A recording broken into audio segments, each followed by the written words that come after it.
Hello hello hello hello hello morning everyone, सबको नमस्कार। Class start हो गई भाई आप सभी की? बताना मुझे एक बार, अगर आपकी क्लास शुरू हो गई तो बताना। मनीष, शुभम, पाठक, अमित गुप्ता, क्लास शुरू हो गई? अगर आपने मुझे देखना सुनना शुरू कर दिया है तो एक बार आप बताएंगे। प्रणाम प्रणाम हो गई भाई। आज आप लोगों की जो की है कि जिस हम क्लास स्टार्ट करते हैं लेट आई है, इसकी वजह से आपकी क्लास लेट हुई है। 8:05 के आसपास ही कि मैं एक्चुअली क्या हुआ कि की तो उन्होंने भेज दी थी, लेकिन पीछे से भी एक्टिवेट करनी होती है, वो की नहीं थी उन्होंने। मैं क्लास स्टार्ट कर रहा हूँ, क्लास स्टार्ट हो नहीं रही है। फिर मैंने फोन किया ऊपर, फिर उन्होंने वहाँ से रिलीज की उसमें 20-30 सेकंड का गैप होता तो 1 मिनट के आसपास लग गया। तो आपको ही असुविधा के लिए बहुत खेद है, और मैं खुद 4-5 मिनट से बड़ा परेशान हूँ कि क्लास चल नहीं रही है, क्योंकि टाइमिंग समय की बड़ी वैल्यू है। समय से काम होना जरूरी है, खासतौर से ऑनलाइन क्लास में जो बच्चा है उसे पता नहीं कि क्या समस्या आ रही है, तो परेशान रहता है कि ऐसा तो नहीं कि उसी की क्लास में चल रही हो। तो इसलिए ऑनलाइन क्लास में रहता है कि बिल्कुल टाइम से क्लास चले, पर कई बार पीछे से दिक्कत होती है तो फिर हमारे हाथ बन जाते हैं। ठीक है, अच्छा सर, रिडक्टिव एलिमेंट का न्यूक्लियस बड़ा होता है, हाँ बिल्कुल बड़ा होता है। AKY, निशाल कुमार यादव, राजू, मोनू, रजक, गौरव यादव, बाबू, राहुल कुमार, प्रवीण, शालेश, हरि, अभिषेक, गौरव, संतू, सबको बहुत नमस्कार। उम्मीद कर रहा हूँ सब बढ़िया फर्स्ट क्लास है। आज हम जो असली जो हमारा चैप्टर है उसे हम शुरू करने वाले हैं, इलेक्ट्रिसिटी। ठीक है, तो हम यहाँ पे लिखेंगे इलेक्ट्रिसिटी। आपका चैप्टर स्टार्ट हुआ, कल हमने एटम का जिक्र किया था और हमारी मजबूरी थी एटम का जिक्र करना। ठीक है, जो कल हमने क्लास पढ़ी थी उसमें। ठीक है, अब हम आज की क्लास करते हैं शुरू। सबसे पहले एक चीज़ मैं आपको बताता हूँ, ये हमारे आगे काम आएगी। लिखेंगे क्वांटाइजेशन ऑफ चार्ज, आवेश का क्वांटीकरण, आवेश का क्वांटीकरण, क्वांटाइजेशन ऑफ चार्ज। एक थोड़ा सा ऐसे समझेंगे। ठीक है, क्लास का नंबर चेंज नहीं हुआ अभी, मैं बोलता हूँ। 1 मिनट रुको, 1 सेकंड रुको।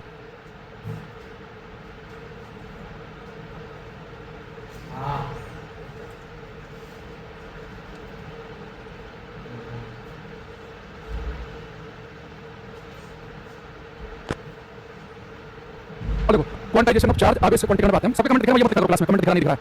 देखो क्वांटाइजेशन ऑफ चार्ज क्या है यहाँ समझेंगे। अब बिल्कुल भी कमेंट बाजी नहीं करेंगे, हमारे पहले 5-7 मिनट खराब हो चुके हैं क्लास में। देखो एक एग्जांपल मैं लेता हूँ जनरली, उससे बच्चे समझ जाते हैं कि उम्मीद कर रहा हूँ कि आप भी समझ जाओगे। मान लो कि आज रात को 8 बजे, तारीख क्या आज 27 अगस्त है शायद, तो मान लो क्या 27 अगस्त और रात को 8 बजे मोदी जी आए, 8 बजे, और आके बोले कि बहनों भाइयों मित्रों, आज रात 12 बजे से 8 बजे के बोल रहे हैं कि 12 बजे से भारत में चल रहे सभी प्रकार के नोट जो हैं वो लीगल टेंडर नहीं रहेंगे। भारत में किसी प्रकार का नोट नहीं चलेगा, सब प्रकार के नोट पर बैन लग रहा है। कोई नोट नहीं चलेगा, ना कोई सिक्का चलेगा। 1 रुपए से लेके अब तो 2 लाख बंद हो गया, 500 तक सब वैध वैलिड इलीगल हो जाएंगे। कोई लीगल टेंडर नहीं रहेगा, कोई भी वैध नहीं रहेगा। बस अब हम एक नया नोट निकालेंगे 100 रुपए का, केवल भारत में वही चलेगा। अब अगर भारत में ऐसा हो कि 1 रुपए के सिक्के से लेके 500 रुपए तक कुछ भी ना चले, केवल 100 रुपए का नोट चलता हो, केवल 100 रुपए का, तो 2 बातें आपको हमेशा कंफर्म होंगी। अगर आपको कोई दोस्त आपसे आके कहे कि भाई आपने आके यार पार्टी दे, नया मोबाइल ले लिया है, वो कहते यार पैसे तो है नहीं, आपको कितने पैसे हैं? आपके दोस्त ने कहा कि 173 रुपए है मेरे पास, तो समझ जाएगा आपके दोस्त ऐसे 173 रुपए कहे, यानी कि वो गलत सूचना दे रहा है। जब नोट ही 100 रुपए का चलता है तो 173 रुपए तो उसके पास हो नहीं सकते, यानी कि वो दोस्त झूठा है, उसे ग्रुप में से निकालने की सख्त आवश्यकता है। मान लो आपके दोस्त ने कहा आपसे आके कि उसके पास 600 रुपए है, तो यहाँ पे आपके पास एक जानकारी है कि आपके पास दोस्त के पास 6 नोट हैं। जब नोट ही 100 रुपए का चलता है तो 600 रुपए कब बनेंगे? जब 6 नोट होंगे। 500 कब बनेंगे? जब 5 नोट होंगे। लेकिन आज आपका दोस्त आके कहे कि उसके पास 600 रुपए है, आज नहीं बता सकते कि आप उसके जेब में कितने नोट हैं। हो सकता है कि 500 का 100 का हो सकता है कि 200 के ही 3 नोट हो सकता है कि 100 के 6 नोट हो सकता है कि 50 के 12 नोट हो सकता है कुछ 10 के हो, कुछ 20 के हो, कुछ 50 के हो, कुछ सिक्के हो। तो आज तो आप नहीं बता सकते। लेकिन अगर नोट ही केवल 100 रुपए का चलता है तो आप ये बता सकते हैं कि आपके दोस्त के पास अगर 500 रुपए है तो 5 ही नोट होंगे।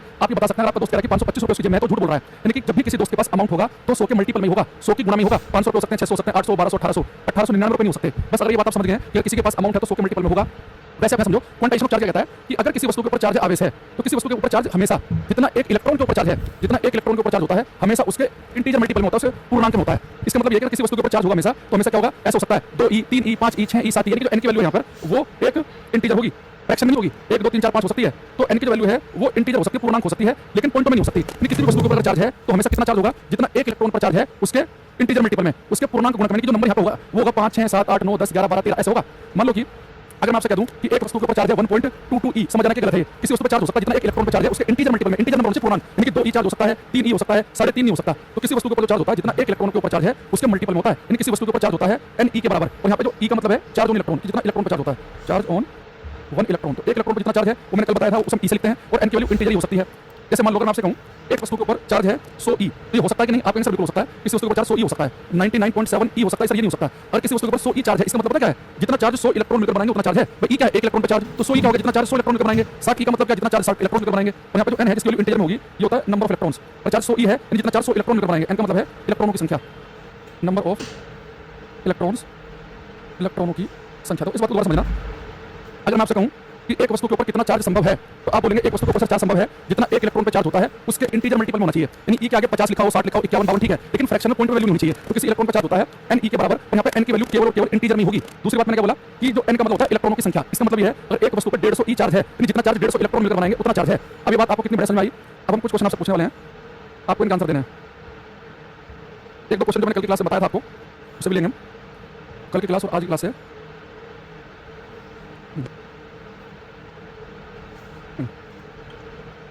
जैसे कि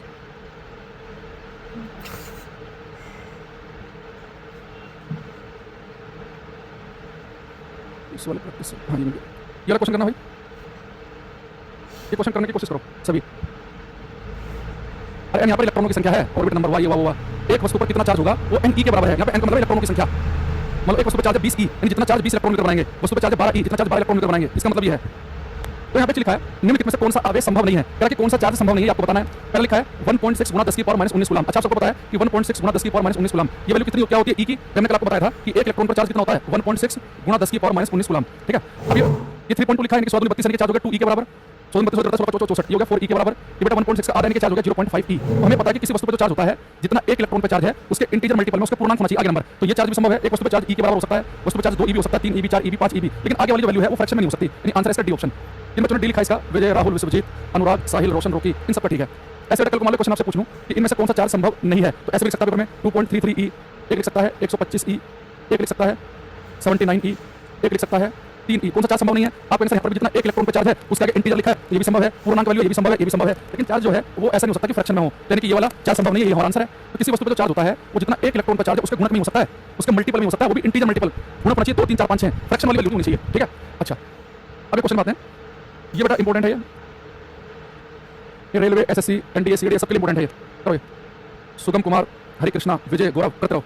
इसने कहा कि number of electrons in 1 coulomb charge, एक कूलम आवेश में इलेक्ट्रॉनों की संख्या बतानी है। एक कूलम आवेश में इलेक्ट्रॉनों की क्या संख्या होगी? एक कूलम आवेश में इलेक्ट्रॉनों की संख्या बतानी है, ठीक है। देखो बेटा नंबर ऑफ इलेक्ट्रॉनों की संख्या को लिखते हैं n से, इलेक्ट्रॉनों की संख्या बतानी है n, और कह रहा है कि कितने चार्ज में एक कूलम चार्ज में, चार्ज लिखते हैं q से, एक कूलम चार्ज में इलेक्ट्रॉनों की संख्या बतानी है। तो जब भी आपसे इलेक्ट्रॉनों की संख्या पूछा जाए तो समझ जाना कि ये फॉर्मूला q n ये लगेगा ही लगेगा, क्योंकि आपको इलेक्ट्रॉनों की संख्या का एक ही तो फॉर्मूला पढ़ाया गया है। तो जब भी पेपर में इलेक्ट्रॉनों की संख्या पूछे तो समझ जाना कि इलेक्ट्रॉनों की संख्या निकालने के लिए क्वांटाइजेशन ऑफ चार्ज, आवेश से क्वांटीकरण का फॉर्मूला हमारे पास है q n e, तो हमारे पास चार्ज कितना 1 कूलम, इलेक्ट्रॉनों की संख्या निकालनी है, e की वैल्यू होती है 1.6 गुणा 10 की पावर माइनस 19 कूलम। इसे आपको सोल्व करना है, ये कूलम से कूलम कट गया, n निकालोगे तो n की वैल्यू आएगी 1 अपॉन, नीचे चला जाएगा 1.6 गुणा 10 की पावर माइनस 19। इसे आप सोल्व करोगे तो वैल्यू आएगी 6.25 गुणा 10 की पावर 18, याद रखना, सोल्व करने का पावर 18 बचेंगे, तो 6.25 गुणा 10 की पावर 18 ये ऑप्शन ठीक है, बी पर टिक मत लगा देना। और इसे सीधे ना फैक्ट के तौर पे याद भी कर लो, ये क्वेश्चन ना पेपर में बहुत आता है कि एक कूलम आवेश में इलेक्ट्रॉनों की संख्या कितनी होती है, तो याद रखना 6.25 गुणा 10 की पावर 18। जब इतने सारे इलेक्ट्रॉन आपस में मिलेंगे, तो इतने सारे इलेक्ट्रॉन आपस में इकट्ठे होते हैं तब जाके एक कूलम चार्ज बनता है। एक कूलम चार्ज देखो कितने सारे इलेक्ट्रॉन को इकट्ठा होना पड़ेगा, 6.25 गुणा 10 की पावर 18, ऐसे मान लो 625 गुणा 10 की पावर 16, नहीं 625 के आगे 16 जोड़नी पड़ेंगी, 1 2 3 4 5 6 7 8 9 10 11 12 13 14 15 16, अब से 1 10 10 लाख 10 लाख करोड़ बराबर पहुंच जाओ। इतने सारे इलेक्ट्रॉन जब आपस में इकट्ठे होंगे तब जाकर एक कूलम चार्ज बनता है। तो 6.25 गुणा 10 की पावर 18 इलेक्ट्रॉनों के मिलने से एक कूलम चार्ज बनता है। इसे आप लिख लेंगे अपनी कॉपी में साइड में। तो आज जो बच्चा क्लास में आया है अभी तक उसे दो बात याद रखनी है। एक तो ये बात याद रखनी है कि किसी वस्तु के ऊपर अगर चार्ज है तो वो चार्ज जो है जितना एक इलेक्ट्रॉन पर चार्ज होता है उसके गुणक में होना चाहिए, पूर्ण गुणक में, इंटीजर मल्टीपल में। 12 ई 13 ई 14 ई 15 ये ठीक है, लेकिन 12.5 13 14 ई ये चार्ज संभव नहीं है। दूसरा मैंने क्या बताया, क्या रखना है कि 6.25 गुणा 10 की पावर 18 इलेक्ट्रॉन जब आपस में मिलेंगे तो एक कूलम चार्ज का निर्माण करेंगे, ठीक है। ये दो बातें जो बच्चे दूसरे क्लास में आए हैं उम्मीद कर रहा हूं कि उन्हें याद रहेगी, ठीक है। अब मैं एक आध क्वेश्चन पूछता हूं कि कल की क्लास आपने कितने ध्यान से देखी, पढ़ के आए हैं कि आप नहीं पढ़ के आए हैं, वो हमें पता चलेगा। पहले क्वेश्चन करो, दीपक तिवारी, चंद्रशेखर चौहान, सागर कुमार, हिमांशु, अमित गुप्ता, दीपक कुमार, दीपक तिवारी, राहुल, गौरव, विजय, बजरंगी, अक्षय, राजकिशोर शर्मा, मुन्ना रेड्डी, उज्जवल, प्रदीप, सचिंद्रा, बड़े आंसर दे रहे हैं। अरे बच्चे तो लेट आए भाई, उनसे मेरा अनुरोध है कि वो गुड मॉर्निंग गुड इवनिंग ना क्या करें क्लास में आकर। गुड मॉर्निंग गुड इवनिंग के लिए केवल टाइम है 8 से 8:03 के बीच का। प्रतीक मलारे, राज किशोर, इसमें कहा कि कौन सा द्रव्यमान प्रोटॉन के द्रव्यमान के निकटतम है। बेटा प्रोटॉन का एग्जैक्ट मास कितना था पहले एग्जैक्ट लिखो, 1.673 गुणा 10 की पावर माइनस 27 किलोग्राम। अब इसे तो 10 तो मान नहीं सकते आप इसे, तो लगभग पूछेगा तो प्रोटॉन के वाले केस में 10 की पावर माइनस 27 ही रहेगा, यानी कि ए ऑप्शन सही है। अब ये क्वेश्चन था आसान, अगले वाला जो मैं पूछ रहा हूँ थोड़ा सा आंख नाक कान खोल के बताना इसका आंसर। क्वेश्चन नंबर 6 जो बच्चा ठीक करेगा, यानी कल की क्लास ढंग से देखी है। सुबह मोए, रोशन, पेप्सी वाला, कुलदीप कुमार सोरेन, विजय, अर्जुन यादव, कमलदीप, मौसमी, जाहिद अली, राजकुमार, अर्जुन यादव, करते रहो, मौसमी सुहास, अनुराग।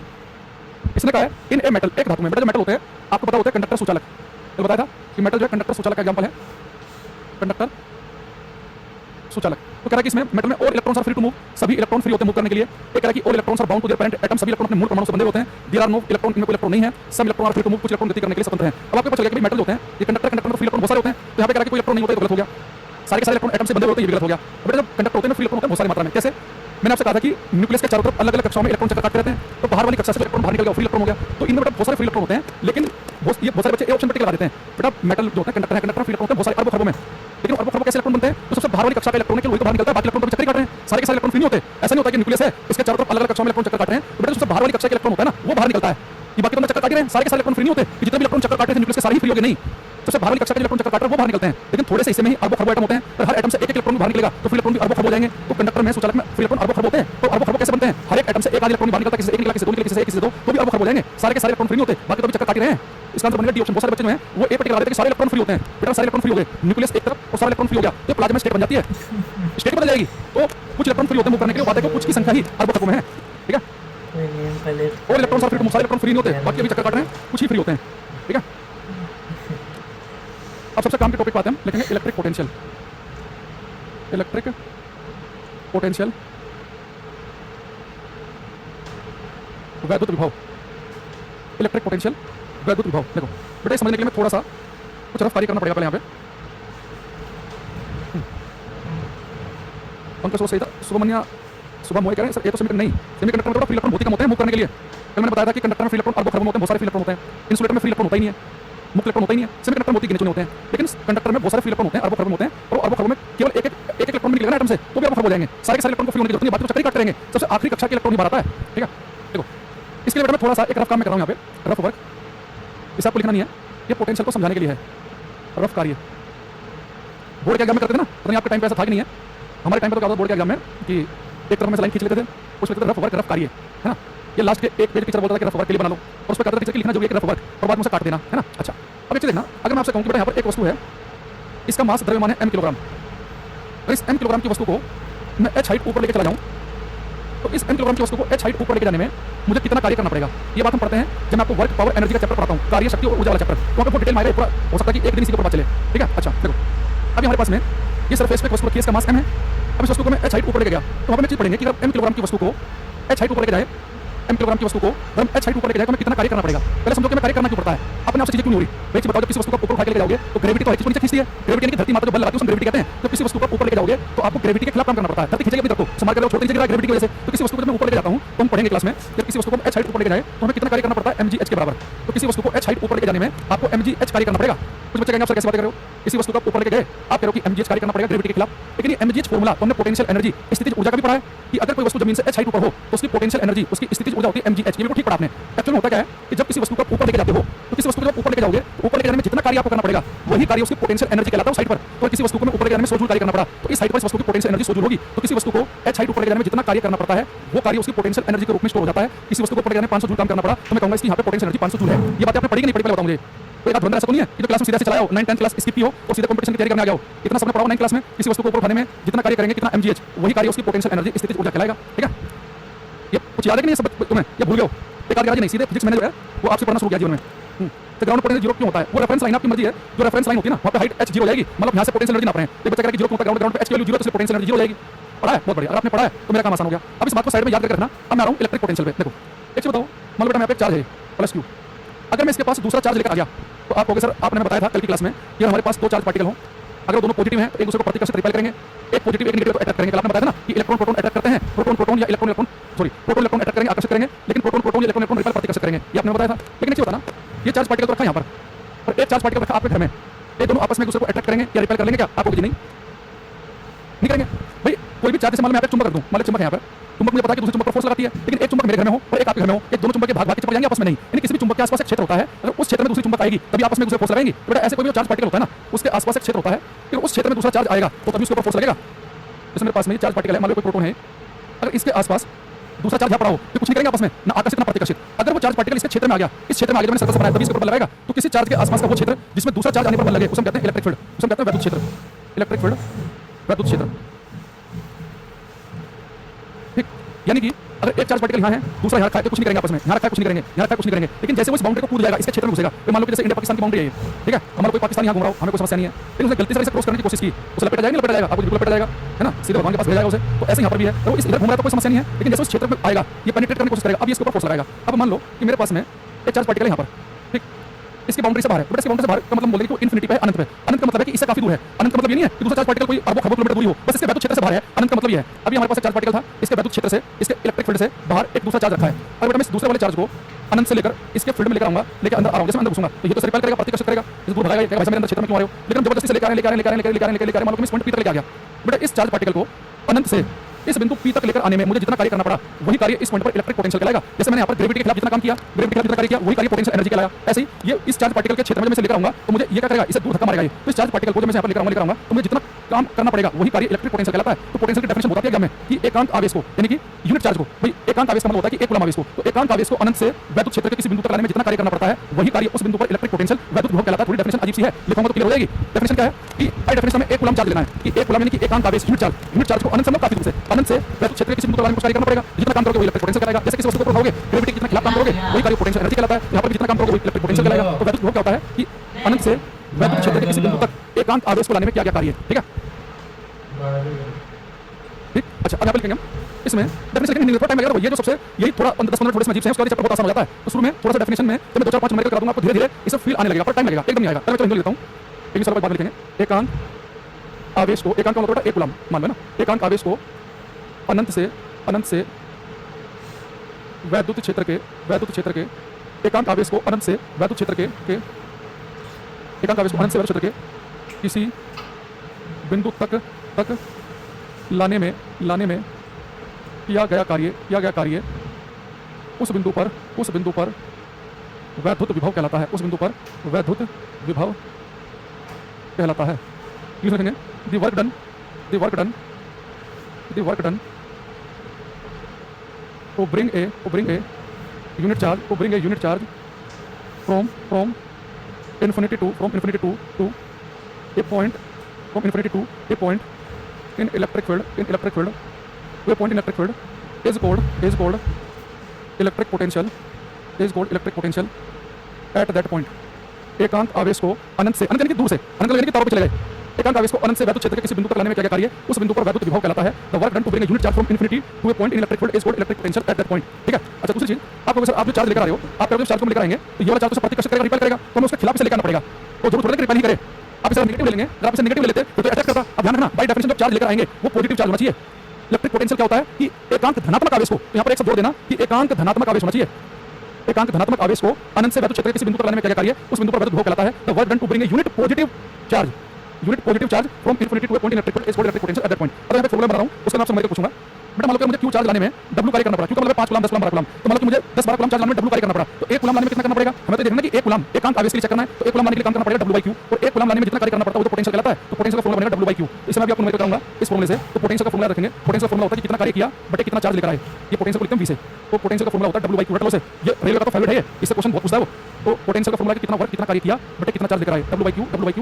अच्छा बेटा, चार्ज जो है वर्क जो है इसकी SI यूनिट होती है जूल। अगर मैं वर्क के लिए जूल यूज करूं, चार्ज का SI मात्रक होता है कूलम, तो पोटेंशियल की SI यूनिट होती है वोल्ट, उसका SI मात्रक वोल्ट। देखो हम पोटेंशियल को वोल्ट में तभी लिखेंगे अगर मैं वर्क के लिए जूल का यूज करूं, चार्ज के लिए कूलम का। यहाँ से मैं 1 वोल्ट लिखना चाहूँ, 1 वोल्ट किसके बराबर होगा, जूल पर कूलम के बराबर। इसे भी उतार लेना, यहाँ तक लिखो, फॉर्मूला समझ लिखेंगे।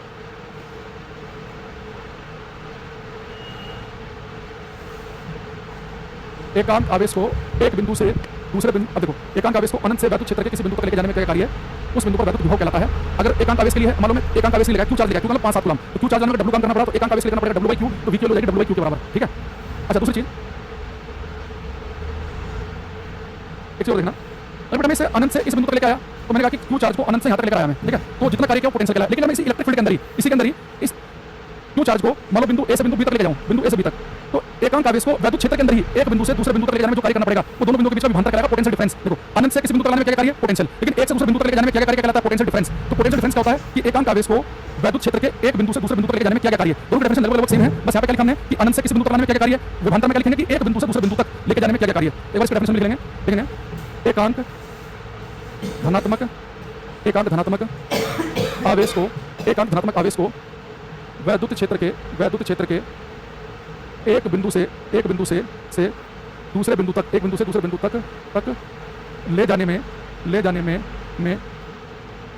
ले जाने में किया गया कार्य दोनों बिंदुओं के बीच का विभवांतर कहलाता है। दोनों बिंदुओं के बीच का विभवांतर कहलाता है। इंग्लिश में लिखेंगे the work done to bring a unit charge from one point to another in an electric field is called electric potential difference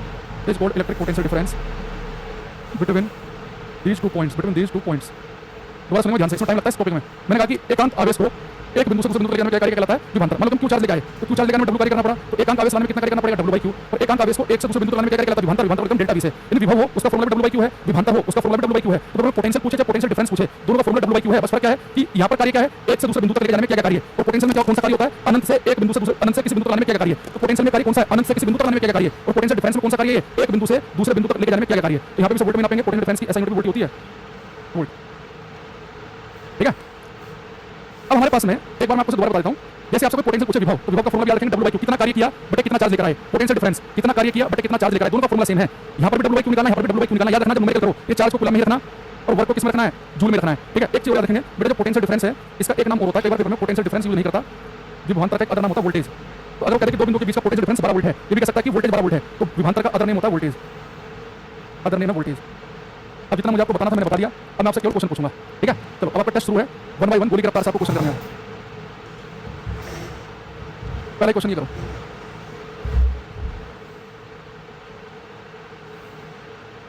जाहिर अली पॉजिटिव के इलेक्ट्रिक फील्ड पर नेगेटिव चार्ज लेकर आओगे तो अट्रैक्ट होगा।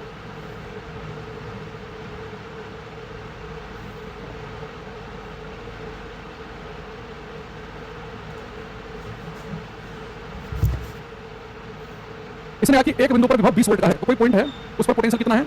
20 वोल्ट का। पोटेंशियल को लिखते हैं 20 है, तो 20 वोल्ट का है। कह रहा कि 0.5 कूलम आवेश को कितना चार्ज लेकर आना है? 0.5 कूलम आवेश को अनंत से इस बिंदु तक लाने में कितना कार्य किया गया होगा? तो अनंत से किस बिंदु तक लाने में कितना कार्य किया गया होगा? तो पोटेंशियल रखा, तो पोटेंशियल का फॉर्मूला क्या होता है? W by Q. अब वहां से पूछा डब्ल्यू, तो डब्ल्यू कितना हो जाएगा? क्यू वी के बराबर। न्यूमेरिकल करते समय याद रखना कि चार्ज कूलम में होना चाहिए, कूलम में है, पोटेंशियल वोल्ट में है, बिल्कुल ठीक है। अब चार्ज कितना? 0.5, पोटेंशियल है 20, तो कितना कार्य करना पड़ेगा? 10 जूल। तो आंसर आएगा इसका बी ऑप्शन। करोगे ना सभी? अशोक, पंकज, मुकेश, सुनील, अभी ये 10-5 क्वेश्चन करके ये टॉपिक अपना होता है, वरना अजीब सा लगता है। जिन बच्चों को बहुत साल हो जाते हैं पढ़े हुए, लगता है कि पता नहीं क्या बता दिया मास्टर ने, अजीब सा क्या पढ़ा रहा है। क्वेश्चन नंबर 9 करो। पंकज, दीपक, राजू, सौरभ, यादव, राकेश, साहू, सागर कुमार, विकास, रोहित, राणा, नितेश, सबका ठीक आंसर आ रहा है। कह रहा है कि एक बिंदु ए से बिंदु बी तक एक आवेश लिया जाता है, प्रक्रिया में प्रति इकाई आवेश में क्या कार्य? प्रति इकाई नहीं बेटा, एकांक, तो work done per unit charge. तो बेटा एक बिंदु ए से बिंदु बी तक, एक बिंदु ए से बिंदु बी तक लेके जाने में क्या कार्य कहलाता है? दोनों बिंदु के बीच का विभवांतर। इसने डेफिनेशन से क्वेश्चन पूछ लिया कि the potential difference between B and A, तो बी और ए के बीच का विभवांतर। तो ये आपने सी आंसर आ गया इसका। ठीक है, क्वेश्चन नंबर लिखने साथ में एबीसीडी नंबर लिखो। एक क्वेश्चन पूछूंगा मैं, तो मुझे पता नहीं चलेगा किस क्वेश्चन आंसर दे रहे हो। तिलक मिश्रा, रोकी सिंह और सत्यम चौधरी, क्वेश्चन नंबर लिखो साथ में। चंद्रशेखर चौहान, राम प्रसाद मीणा, अभी, विश्वजीत, संतू, जिलानी, कादरी, बजरंगी, विकास, करते रहो। ये कह रहा है कि जूल पर कूलम किसके बराबर होता है? बेटा जूल पर कूलम, तो जब ऐसा क्वेश्चन है ना, ये बिहार में से क्वेश्चन जाते हैं जूल पर कूलम, तो आपको पता है कि जूल होता है ये किसके लिए होता है? कार्य के लिए। और डब्ल्यू कूलम होता है चार्ज के लिए। तो इनके सिंबल लिख लो कि जूल होता है कार्य के लिए, डब्ल्यू कूलम होता है चार्ज के लिए। डब्ल्यू बाई क्यू किसका फॉर्मूला बन गया? पोटेंशियल बन गया, पोटेंशियल को नापते हैं वोल्ट में, तो जूल पर कूलम हो गया वोल्ट के बराबर। और मैंने लिखा भी था आपको, पोटेंशियल का फॉर्मूला होता है डब्ल्यू बाई क्यू। मैंने कहा था कि अगर आप वर्क को जूल में नापें, चार्ज को कूलम में नापो, तो पोटेंशियल का फॉर्मूला बनता है वोल्ट। और यहाँ से मैंने आपको बताया था कि 1 वोल्ट किसके बराबर हो गया? 1 वोल्ट बराबर हो गया जूल पर कूलम के। ये लिखा रखा आपको, ठीक है।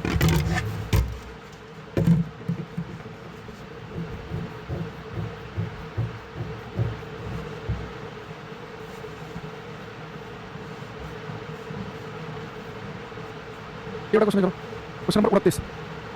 अभी, सुरेश, कुमावत, मोनू, रजक, सागर कुमार, मनोरमा यादव, हरिमोहन, करते रहो। कह रहा कि परिमाण 2 कूलम के आवेश को 118 वोल्ट पर एक बिंदु से 128 वोल्ट पर एक बिंदु तक लेकर जाने में कितना कार्य करना पड़ेगा? तो कह रहा है कि 2 कूलम का आवेश है, तो चार्ज कितना है 2 कूलम का? उसे कहां से कहां लेकर जा रहे हैं? एक बिंदु जिस पर पोटेंशियल 118 वोल्ट है, दूसरे बिंदु जहां पर 128 वोल्ट है, यानी कि पोटेंशियल डिफरेंस निकाल सकते हैं आप। 118 से कहां ले जाना है? 128 पर, तो डिफरेंस निकलता है हमेशा फाइनल माइनस इनिशियल। तो 128 वोल्ट में से 118 वोल्ट आप घटाओगे तो विभवांतर पोटेंशियल डिफरेंस आ जाएगा 10 वोल्ट का। तो कह रहा है कि कितना कार्य करना पड़ेगा? तो एक बिंदु से दूसरे बिंदु तक लेकर जाने में कितना कार्य करना पड़ता है? पोटेंशियल डिफरेंस का फॉर्मूला होता है डब्ल्यू बाई क्यू। हमें निकालना है कार्य, तो कार्य हो जाएगा क्यू इनटू डेल्टा वी। तो क्यू कितना है? 2 कूलम, डिफरेंस है 10 का, यानी कि 20 जूल काम करना पड़ेगा। ये क्वेश्चन कैसे कैसे कहां कितना तक उसे घुमा फिरा सकता है, सारे करेंगे हम।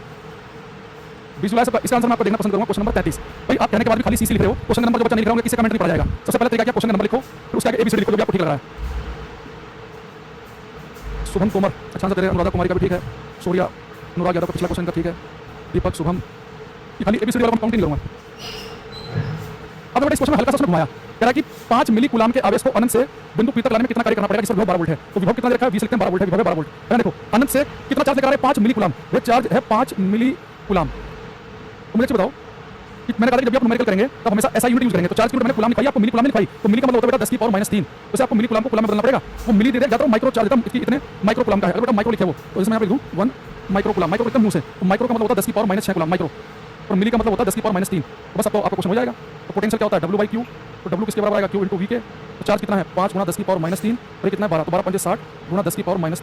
ठीक है, तो अगर आप सोल्व करेंगे तो आ जाएगा 1 2 3.06 जूल।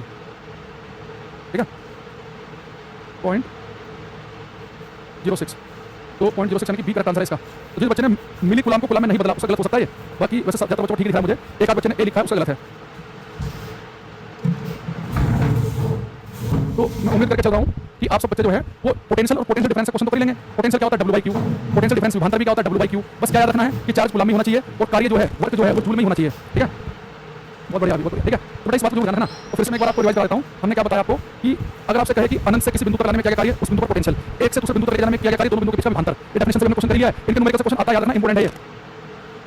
अगर कोई बच्चा हमारी क्लास में ग्रुप डी की तैयारी भी कर रहा है, ग्रुप डी की, इससे क्वेश्चन आएगा हर तीसरे चौथे सेट में, तो जरूर करके जाना है। ठीक है, चलो आज लिखते रहते हैं, बाकी कल पढ़ेंगे और डिटेल में। ठीक है, आज इतना ही। बाकी कल देखो ये चैप्टर क्या है ना, इसे थोड़ा थोड़ा धीरे धीरे ऑब्जर्व करेंगे। ये थोड़ा सा हल्का सा जिनका बैकग्राउंड साइंस में परेशान करता है, तो उसमें इतना नहीं करेंगे कि हम जो झेल पाए वो सभी हम स्किप कर दें। तो धीरे धीरे धीरे इसमें क्लियर हो जाएगा। ठीक है, थैंक यू, बाय।